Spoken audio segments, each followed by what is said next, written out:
বর্তমানে আমাদের এখানে জারমুল আর আমের সিজন চলছে, ভরপুর সিজন। কিন্তু জারমুল আর আমের দু একখানা কাহিনী এবং তাদের সুরহ কিছুটা না বললেই কিন্তু মন জুড়ায় না। জারমুল খেলে আপনার জলের পিপাসা মিটে যাবে, কিন্তু জারমুল খাবেন কিভাবে? ও, জারমুল একেবারে গাছে হয়ে ভরে গেছে, চারিদিকে জারমুল আর জারমুল, থোকায় থোকায় 1-1 কিলোর মতো জারমুল হয়ে আসে। কিন্তু কে খায় কার জারমুল? জারমুলের মধ্যে গুড়ি গুড়ি পোকা, একেবারে দেখতে আপনি পাবেন না, কিন্তু খেতে গেলে দেখবেন পোকা ছাড়া ওর ভিতর কিছুই নাই। তাই প্রত্যেক গাছের নিচেই 4 আঙ্গুল পুর হয়ে গেছে।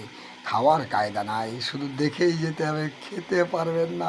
আর আম খেলে দেখবেন কন কনে ঘুমোচ্ছে, আর সকালবেলায় আপনি যখন বাথরুমে যখন তখন আপনার ক্লিয়ার, পুরো ক্লিয়ার। ও, দারুণ মজা। কিন্তু আমের মধ্যে একটা কাহিনী কিন্তু লুকিয়ে আছে।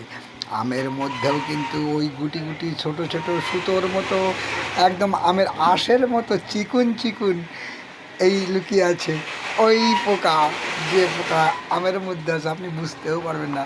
তাই সাবধান, ঘুম ভালো হোক আর না হোক, সকালবেলার কাজটা ভালো হোক আর না হোক, একটু দেখে খাবেন, তাহলে কোনো সমস্যা নাই।